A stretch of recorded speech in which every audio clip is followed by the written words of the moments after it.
하나님 말씀은 요한계시록 22장 1절부터 5절 말씀까지입니다.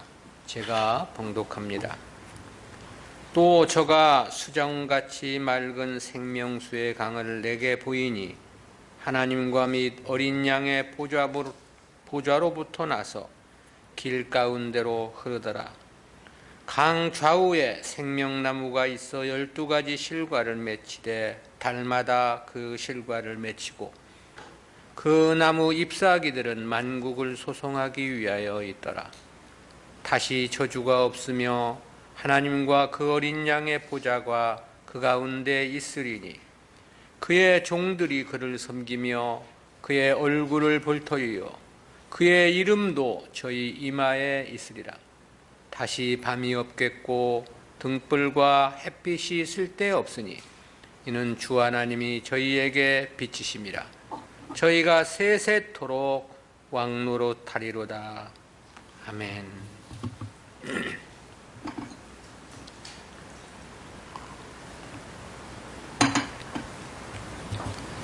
오늘은 영원 지복의 신천 신지라는 제목으로 말씀을 듣습니다. 앞선 내용은 새하늘 새 땅 그리고 새 예루살렘 성의 주인공들과 그들의 특성에 대한 말씀을 들었습니다. 기본적으로는 어린 양의 생명책에 기록된 자들만 들어갈 수 있는 세계임을 분명히 선포했고요. 거기에다 이 세상에서 어떤 삶을 살았느냐에 따라 각자 자기 영광을 가지고 그곳에 이른다는 중요한 진리도 밝혀주었습니다. 이제 이어진 본문은 그 새하늘 새 땅 새 예루살렘 성의 내외적 양태를 밝혀주는 21장 1절부터 22장 5절까지의 1년 기사를 마감하는 단락입니다. 내용은 역시 새 예루살렘에서의 성도들의 삶을 보다 구체적으로 다시 한번 밝혀준 말씀인데요.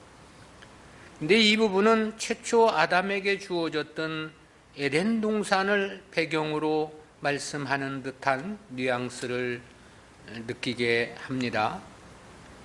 이 창세기의 기사를 보면 2장 9절에는 생명나무가 있었다 그렇게 말씀을 했고요.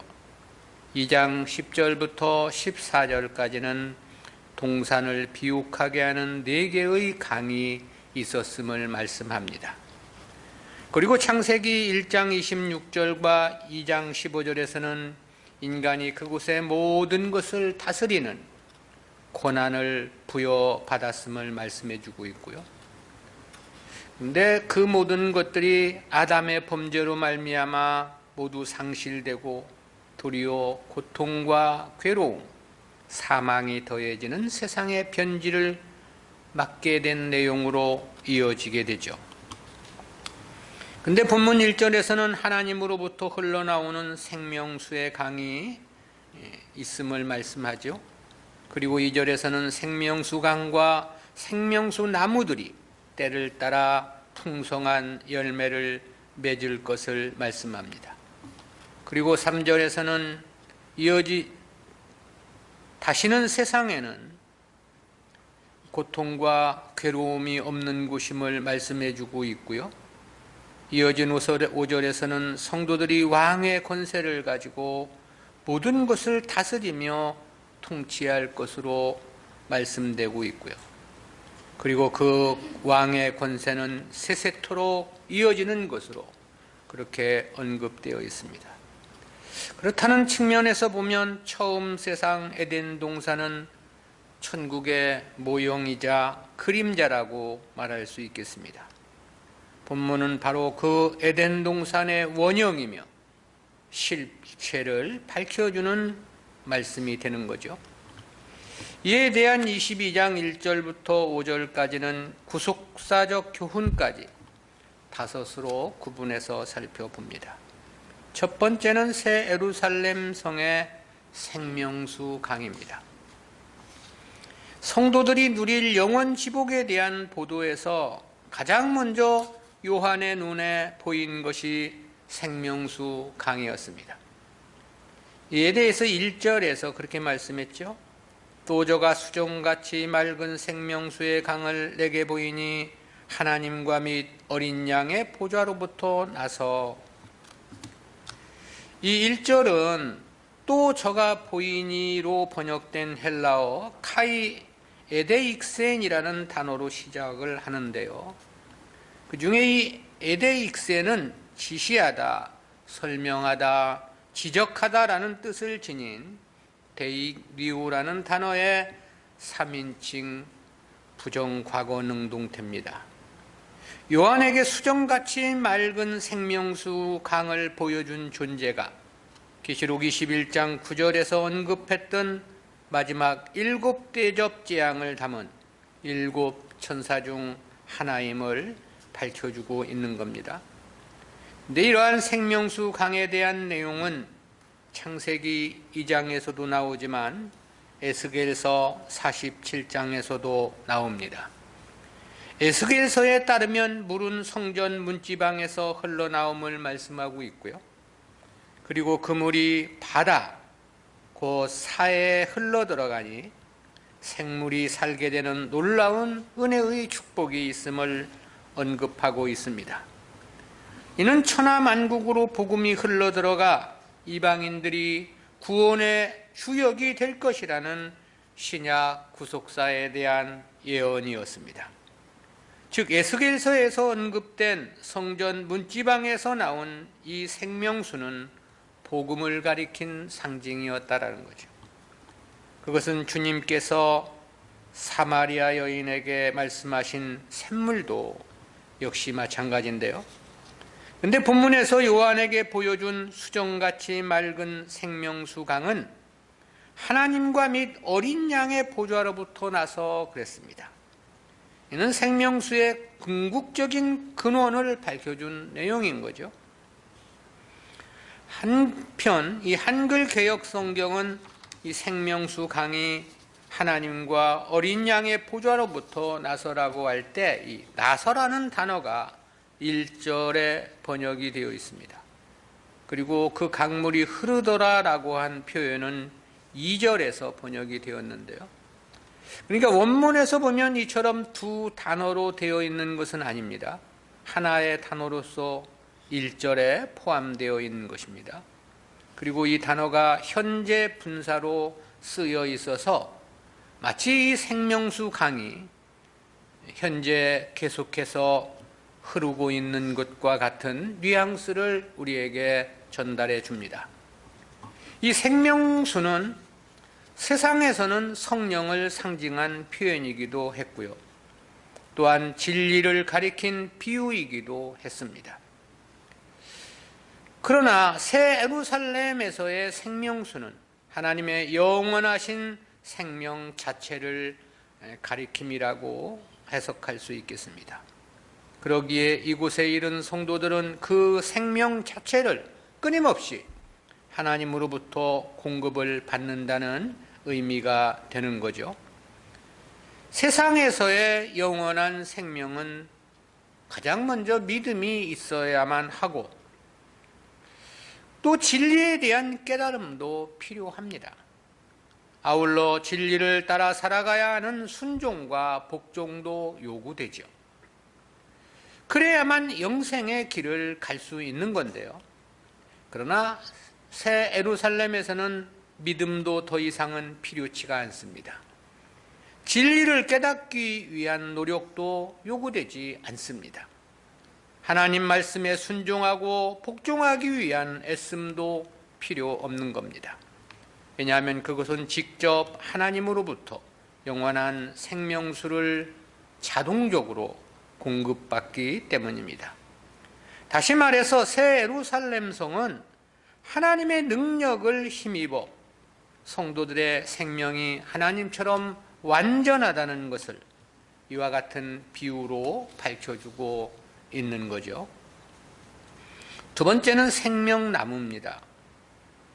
1절이 생명수 강에 대한 보도였죠. 이어진 2절 말씀은 그 생명수가 흐르는 강 좌우에 서 있는 생명나무에 대한 보도이죠. 이에 대한 2절 내용은 셋으로 구분해서 살펴보겠습니다. 첫 번째는 2절 상반절에서 길 가운데로 흐르더라 그랬습니다. 하나님과 어린 양으로부터 흘러나온 생명수가 새 예루살렘 성 길 한가운데로 흐른다는 표현입니다. 이와 같은 표현 역시 하나님으로부터 공급되는 영원한 생명이 성도들에게 충만히 그리고 온전히 공급된다는 의미의 하나의 비유적인 표현인 거죠. 이 생명수의 발원지가 하나님의 보좌이니까 부족할 리도 만무하고 또한 강물이 마를 리도 없는 거겠죠. 그리고 길 가운데로 흐르니까 그것을 얻고자 멀고 먼 길을 가서 떠다 먹어야 하는 수고도 필요치가 않은 겁니다. 그러니까 언제나 풍족하고 언제나 만족하며 언제나 완전하다는 그러한 의미의 표현이 되겠습니다. 두 번째는 2절 중반절에서 강 좌우에 생명나무가 있어 12가지 실과를 맺히되 달마다 실과를 맺히고 그랬죠. 하나님 나라는 물만 생명수가 아닌 것입니다. 생명수를 먹고 자라는 나무들도 모두 생명나무라고 명칭했습니다. 이 생명나무는 에덴 동산에도 있었습니다. 그러나 아담이 범죄로 그 과실을 따먹지 못하도록 에덴 동산에서 내어 쫓김을 당했죠.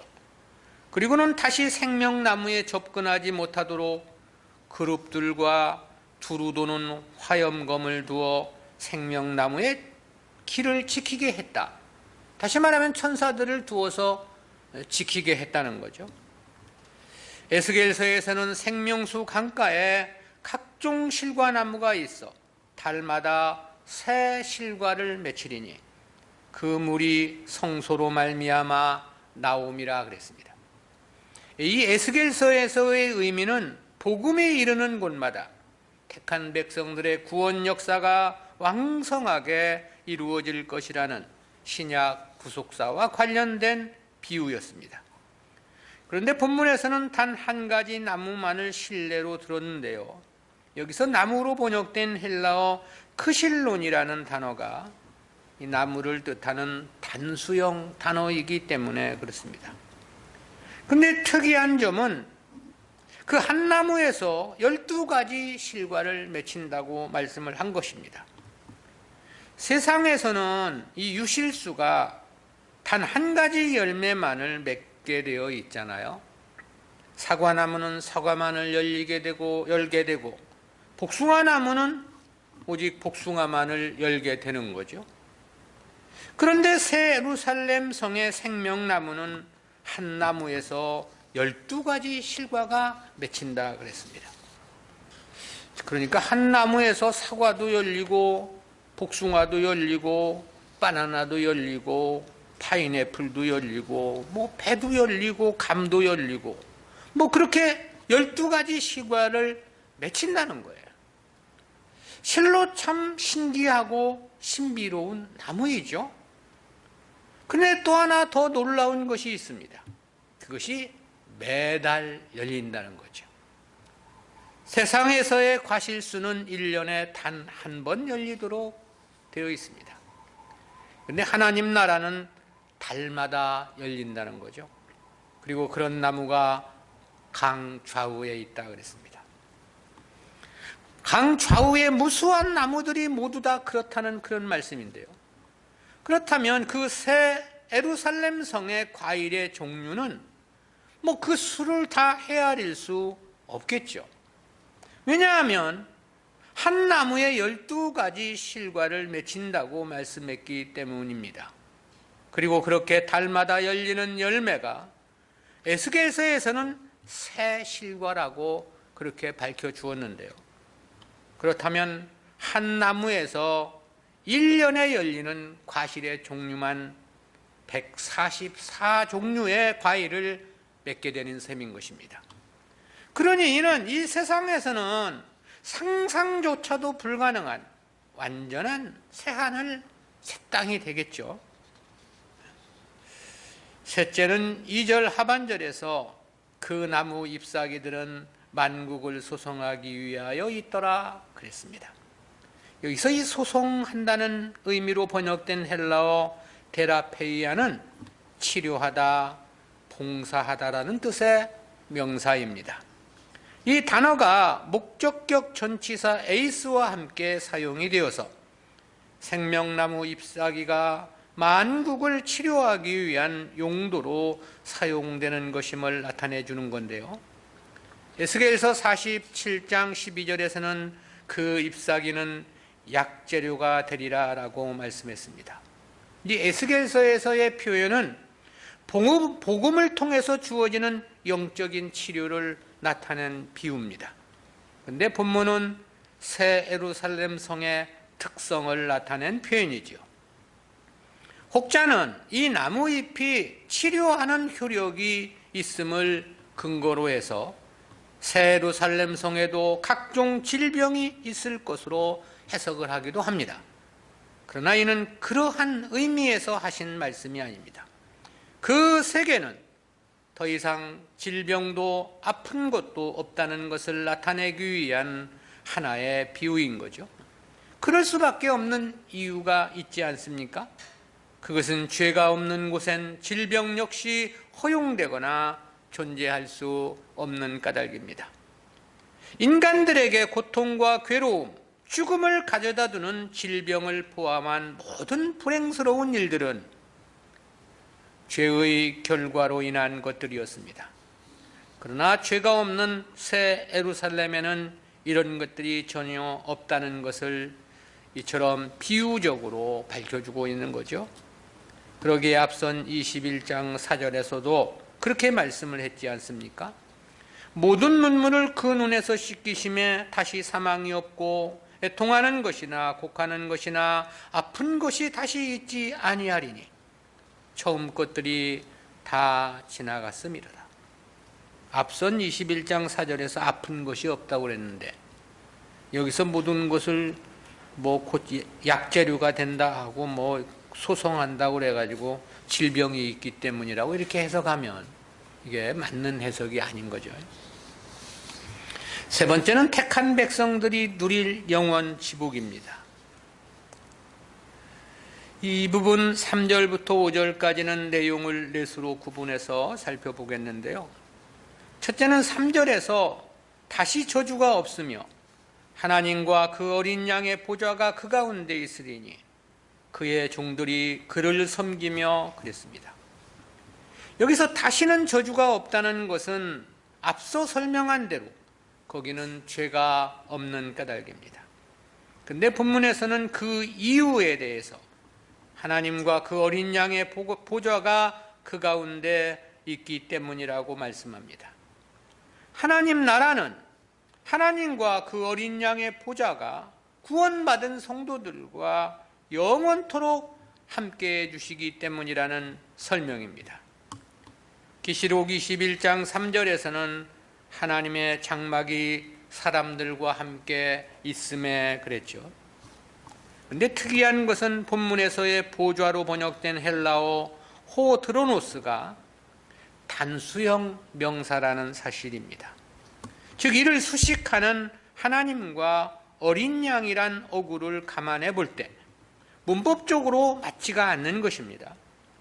하나님과 어린 양이라 했기 때문에 보좌는 둘이 되어야 하고 그렇다면 복수의 단어가 사용되어야만 하는 거죠. 그럼에도 요한이 이처럼 맞지 않는 불합리한 문법을 사용한 겁니다. 그 이유는 하나님과 어린 양으로 표현을 했지만 실제 그들은 한 분 하나님이시기 때문에 그런 거죠. 그것은 그의 종들이 그를 섬기며 할 때 그를로 번역된 헬라어 아우토 역시 마찬가지예요. 이는 구원받은 하나님 백성들이 하나님과 어린 양을 섬길 것이라는 그런 의미인데요. 새 예루살렘 성에서는 하나님과 어린 양이 구원받은 하나님 백성들의 영원한 섬김의 대상이라는 의미입니다. 근데 하나님과 어린 양을 가리켜 사용된 그를이라는 말로 번역된 헬라어가 단수형 아우토라는 거죠. 두 분을 가리킨 것이라면 역시 그들을이라고 복수형의 단어를 사용해야 맞는 어법입니다. 그럼에도 단수를 사용했다는 것은 역시 하나님과 어린 양은 일체이시기 때문이겠죠. 즉 어린 양이 곧 하나님이시고 하나님이 곧 어린 양임을 밝혀주기 위한 표현인 것입니다. 삼위일체라는 의미가 독립된 새 하나님을 가리킴이 아님을 밝혀주는 또 하나의 중요한 증거이기도 한 것입니다. 두 번째는 4절에서 그의 얼굴을 볼 터이요 그의 이름도 저희 이마에 있으리라 그랬습니다. 앞선 3절은 성도들에게 다시는 저주가 없다는 사실과 그 이유를 밝혀주신 내용이었죠. 이어진 본문은 하나님과 어린 양의 함께해 주심을 초월해서 보다 직접적인 하나님과 성도들의 관계를 밝혀주신 말씀입니다. 두 가지 측면을 말씀했는데요. 그중 하나는 성도들이 하나님의 얼굴을 직접 대면하게 된다는 사실입니다. 구약시대에는 하나님의 얼굴을 대면한다는 것 자체가 곧 죽음을 의미했습니다. 그러했기에 심지어 모세에게도 하나님의 얼굴을 대면하는 은혜가 허락되지 않았습니다. 그것은 신약시대라 해서 크게 달라진 것은 없습니다. 물론 마태복음 5장 8절에서는 마음이 청결한 자는 복이 있나니 저희가 하나님을 볼 것이라고 말씀하기도 했죠. 그러나 이는 보다 확실한 믿음을 가리킨 하나의 비유적인 표현이지 하나님을 직접 보게 될 것이라는 의미는 아닌 것입니다. 그런데 이 새 예루살렘에서는 하나님의 얼굴을 직접 대면하는 최상의 복을 누리게 됨을 말씀하고 있는 겁니다.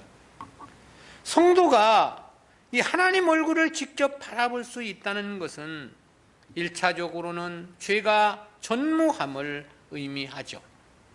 그리고 이는 하나님과 같은 신적 존재로의 승화, 상승을 의미합니다. 그렇지 않고서야 인간이 하나님을 직접 대면한다는 것은 불가능한 일이기 때문에 그렇습니다. 실로 이와 같은 말씀에는 구원받은 성도의 영화와 영광이 얼마나 크고 클 것인가를 말해주기에 충분합니다. 하나님과 직접 대면하는 관계라면 이 성도들 역시 하나님과 같은 최상의 신적 존재로의 상승을 의미하는 까닭입니다.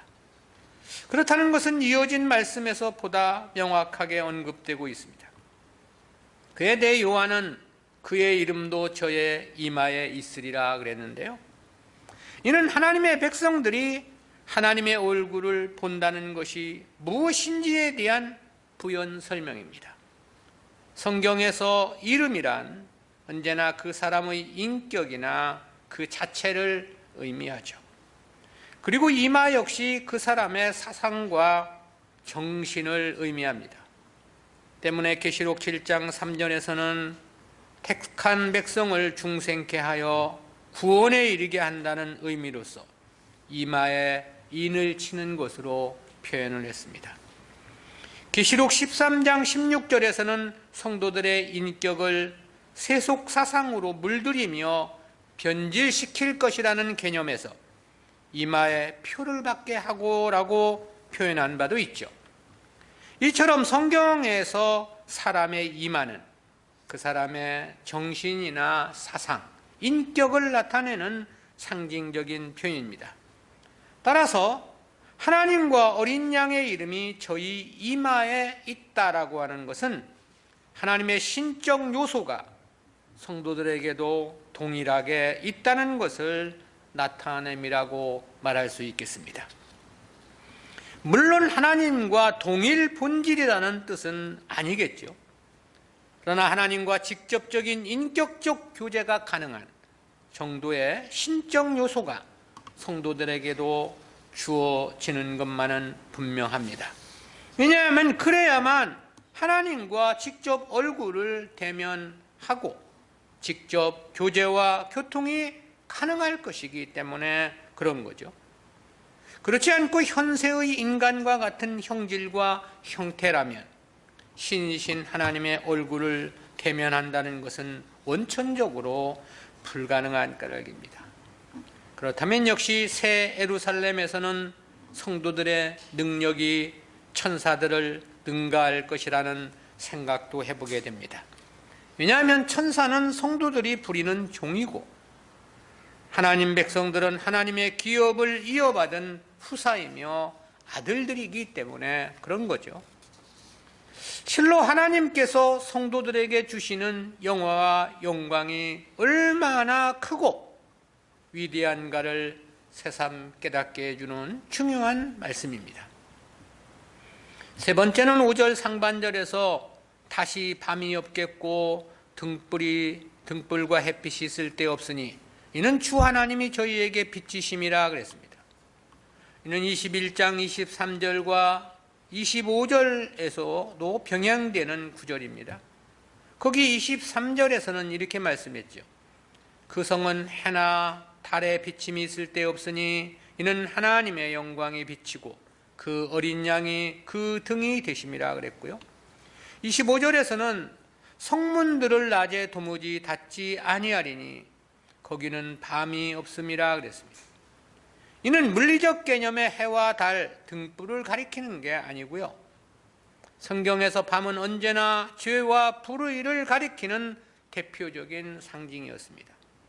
따라서 다시 밤이 없다는 것은 새 예루살렘 성은 그 어떤 티끌만한 죄나 불의도 없다는 의미인 것입니다.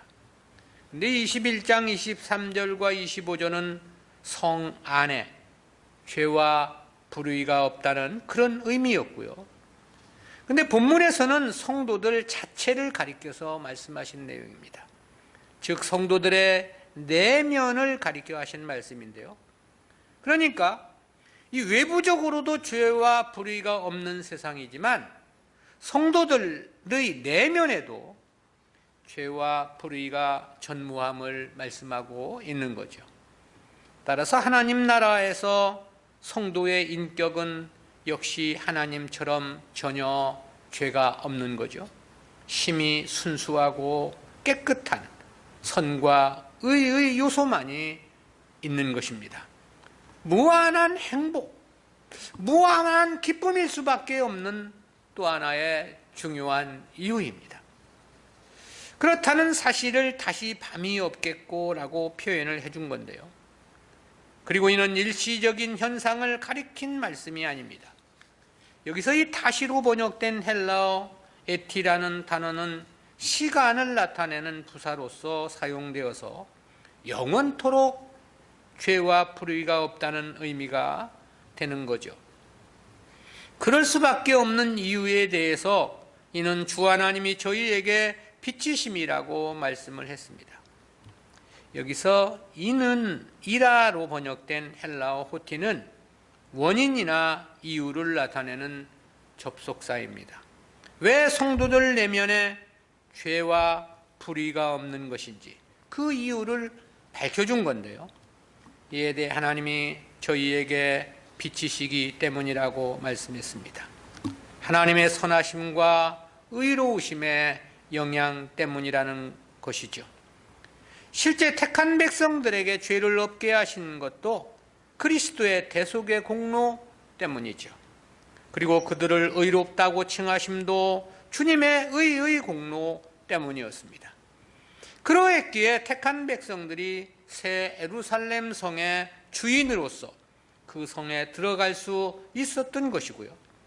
그런데 이제 그 안에서는 하나님의 완전하신 의와 선하심이 성도들에게 그 영향력을 계속 더해 주심으로 성도들도 하나님처럼 완전한 의로움과 선함으로 존재케 됨을 말씀하고 있는 거죠. 오늘 우리는 이 세상에서 이와 같은 의로움이나 선함은 단 1분 1초도 경험한 바 없습니다. 그것은 꿈속에서도 역시 마찬가지입니다. 우리는 아담의 원죄의 영향으로부터 태어났기에 출생하면서부터 죄의 성향과 성분을 가지고 있었던 것입니다. 그러기에 우리는 그 의로움과 선함이 가져다주는 평안과 안녕, 그 기쁨과 행복의 분량이나 크기를 감히 상상할 수 없는 거죠. 그러나 그 안녕과 평안, 그 기쁨과 행복은 실로 상상을 초월할 것은 분명해 보입니다. 실로 새하늘 새 땅, 새 예루살렘에서 성도들이 누리게 될 안녕과 평안, 기쁨과 행복은 완전 그 자체이기 때문에 그런 거죠. 죄란 그 그림자조차도 없고 오직 의와 선만이 존재하는 세상이기 때문에 그렇습니다. 네 번째는 5절 하반절에서 저희가 세세토록 왕노릇하리로다 그랬습니다. 앞선 내용이 성도들의 내면을 말씀한 거라면 이는 외적인 삶의 영화와 영광을 나타내 준 표현이죠. 저희가 왕노릇하리로다로 번역된 헬라어 바실류 수시는 왕으로 통치하다, 왕으로 다스리다 라는 뜻의 능동태 미래형입니다. 계시록 20장 4절과 6절에서도 보면 첫째 부활에 참여하는 자들이 1000년 동안 왕노릇할 것이라고 말씀했습니다. 그런데 이제 새 예루살렘 성은 몸의 부활, 즉 둘째 부활의 단계인 거죠. 근데 여기서는 세세토록 왕노릇한다고 말씀을 합니다. 영원 무국토록 왕의 권세를 가지고 살아갈 것이라는 그런 뜻인 거죠. 그야말로 최상의 영화, 최고의 영광, 최상의 누림이라는 의미가 됩니다. 이 성경을 기록할 당시 왕이 누린 영화와 영광은 그 이상이 그 어디에도 없었기 때문인 거죠. 우리는 이와 같은 말씀에서 특별히 새하늘 새 땅의 세 가지 특징을 다시 한번 생각해 보게 되는데요. 첫 번째는 모든 것이 차고 넘치는 풍요의 세상이 돼 날마다 새로운 기쁨의 탄성을 지르지 않을 수 없는 놀라운 세상이라는 의미입니다. 이는 생명수가 흐르는 광 좌우의 생명나무의 특징에 함유되어 있는 진리입니다. 새 예루살렘 성에는 생명수 강이 길 가운데로 흐른다고 그랬지 않습니까? 그리고 그 강 좌우에는 생명나무가 있다 그랬습니다. 근데 그 생명나무는 한 나무에서 12가지 실과를 맺힌다고 그랬잖아요. 그러면서도 달마다 새 열매를 맺힌다고 했습니다. 그러기에 한 나무에서 열리는 과실의 종류만 1년에 144개라고 계산해 볼 수 있습니다. 세상에서는 한 나무는 오직 한 가지 종류의 열매만을 맺게 되죠. 그리고 그것도 1년에 단 한 번 과실을 맺게 됩니다. 그러기에 어떤 자연재해를 만나게 되거나 그러면 과실을 얻을 수가 없어서 그 과실값이 천정부지로 뛰는 것이 상례이죠. 그것은 비단 과실만 그런 것은 아닙니다. 모든 농산물들이 다 마찬가지죠.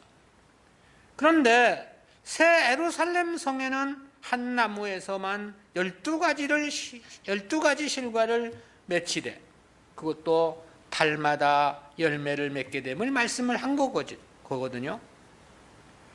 여기에는 우리가 두 가지 의미를 생각해 볼 수 있는데요.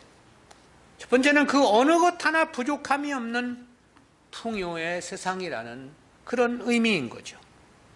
그것은 달마다 실과를 맺힐 것이라는 말씀에 함유되어 있는 뜻입니다. 달마다 열매를 맺히니 부족할 리가 만무한 것이죠. 세상은 가뭄이 들거나 홍수가 나거나 태풍이 불어도 농산물이 큰 피해를 당해 먹을 것이 부족한 경우가 허다합니다.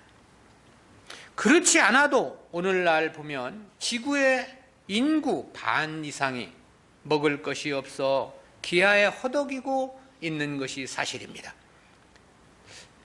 먹을 것이 풍족해서 하루 세 끼를 먹고 사는 나라가 그리 많지 않다 이 말입니다.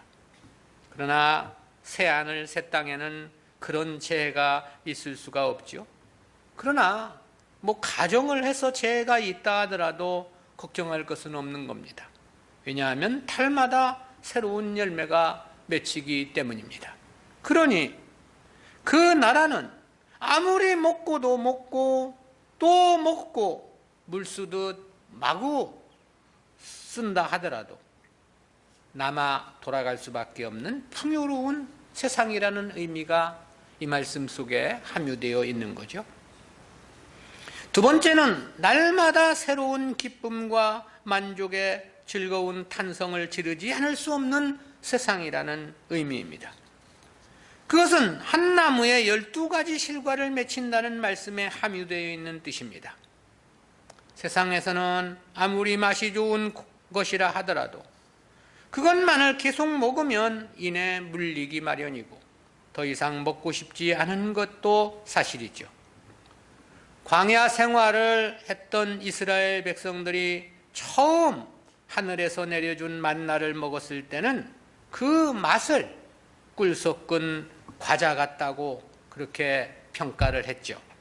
그만큼 그 만나의 맛이 좋았다는 뜻입니다. 근데 그들의 양식은 40년 동안 그 만나 외에 다른 것이 없었습니다.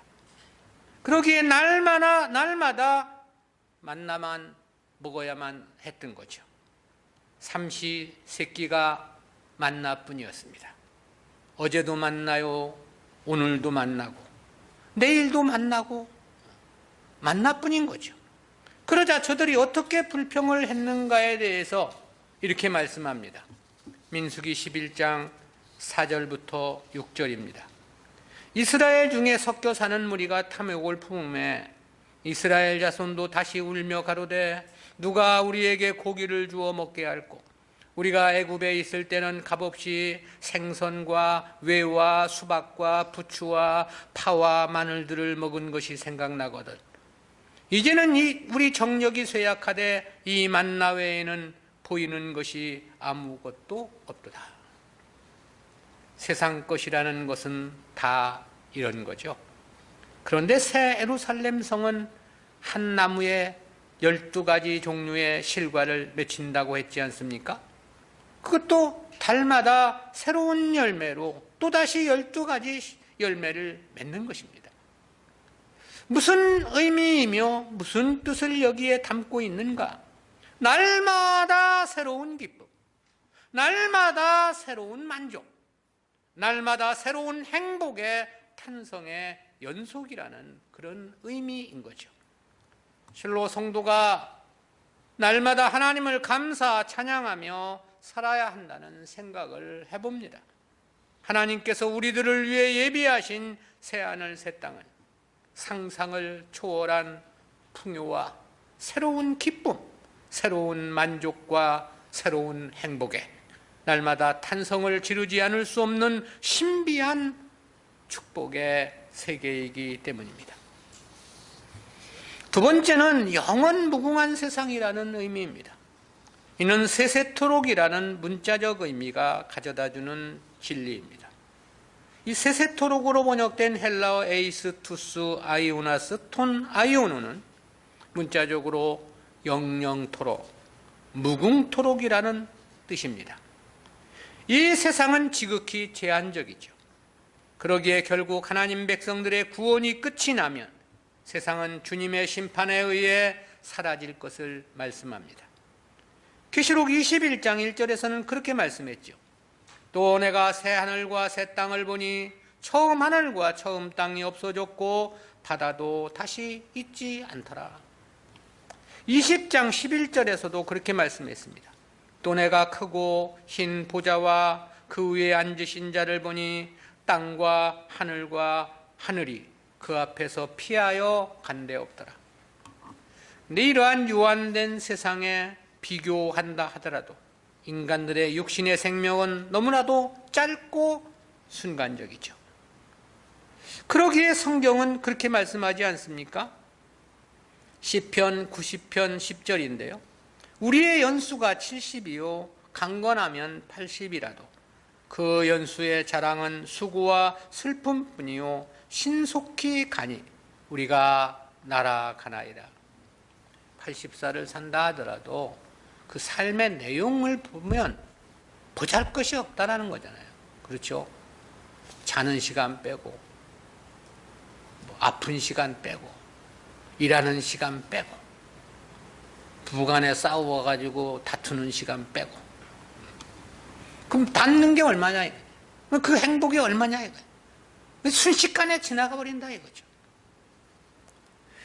야고보서 4장 14절에서는 그렇게 말합니다. 내일 일을 너희가 알지 못하는도다. 너희 생명이 무엇이뇨? 너희는 잠깐 보이다가 없어지는 안개니라. 인간의 수명, 인간의 생명이 아침에 잠깐 보이다가 해가 나면 이내 사라져버리는 안개와 같다는 거죠. 그만큼 짧고 그만큼 순식간에 지나가 버린다는 말씀인데요. 그런데 이 새하늘, 새 땅, 새 예루살렘 성은 그렇지 않다는 것입니다. 그것은 그야말로 시작은 있지만 끝이 없는 세상입니다. 그곳에 이른 성도들의 생명이 끝이 없는 거죠. 그리고 그 신천, 신지 역시 끝이 없는 것입니다. 차고 넘치는 풍요 역시 끝이 없기는 마찬가지입니다. 날마다 새로운 기쁨과 행복의 탄성도 끝이 없이 계속 이어지는 것입니다. 지극히 짧은 한시적인 세상을 살아가고 있는 오늘 우리로서는 가늠조차 불가능한 일입니다. 그리고 우리는 이러한 말씀에서 이 하나님 백성이란 이름의 축복이 얼마나 거대하고 놀라운 일인가를 새삼 생각해 보게 됩니다. 이는 그야말로 꿈속에서조차도 감히 상상해 보지 못했던 그야말로 너무나도 완전한 세상이기 때문에 그렇습니다. 이 세세토록이라는 말을 옛날에 내가 청년대 주일학생들의 설교하면서 주일학생들이 이 세세토록이 너희들 얼마나 긴 세월이 얼마나 긴 시간인지 아냐? 그래서 칠판에다가 백목을 들고 100년, 1000년, 만년, 억만년, 억만년, 억만년, 억만년 막 이렇게 그림을 그려서 계속 억만년 하면서 칠판 밑에까지 다 내려왔어요. 더 이상 갈 데가 없어요. 여기가 끝이냐? 아니다. 밖으로 나왔지 뭐 이렇게. 그래가지고 억만년 막 설교 시간이 다 돼가지고 그렇다고 끝난 것은 아니다. 설교 시간만 끝났을 뿐이다. 억만년은 계속되는 것이다. 영원한 하나님의 나라, 이 세세토록이라는 말은 그와 같은 뜻입니다. 바로 그와 같은 세상을 우리에게 값없이 주셨다는 것. 생각만 해도 가슴 벅찬 일이 아니냐 이 말이죠. 중국에서 그 설교를 제가 여러 번 구원론을 할 때마다 마지막에 그렇게 얘기를 했는데 그러면 빨리 가고 싶다고 얘기를 하더라고요.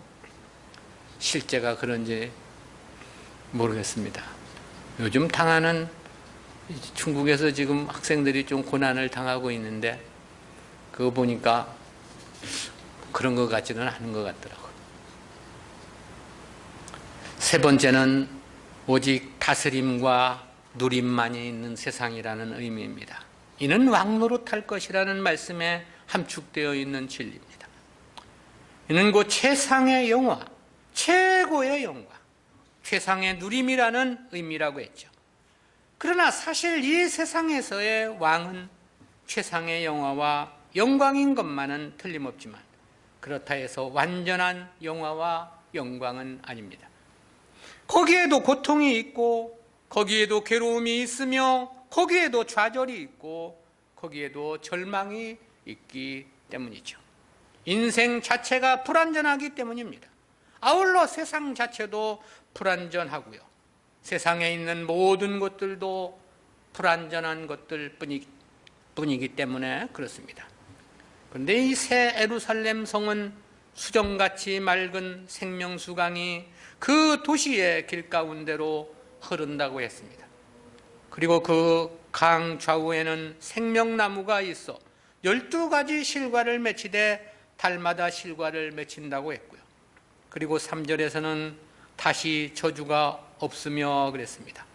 5절 상반절에서는 다시 밤이 없겠고 등불과 햇빛이 쓸데없으니 이는 주 하나님이 저희에게 빛이심이라 그랬습니다.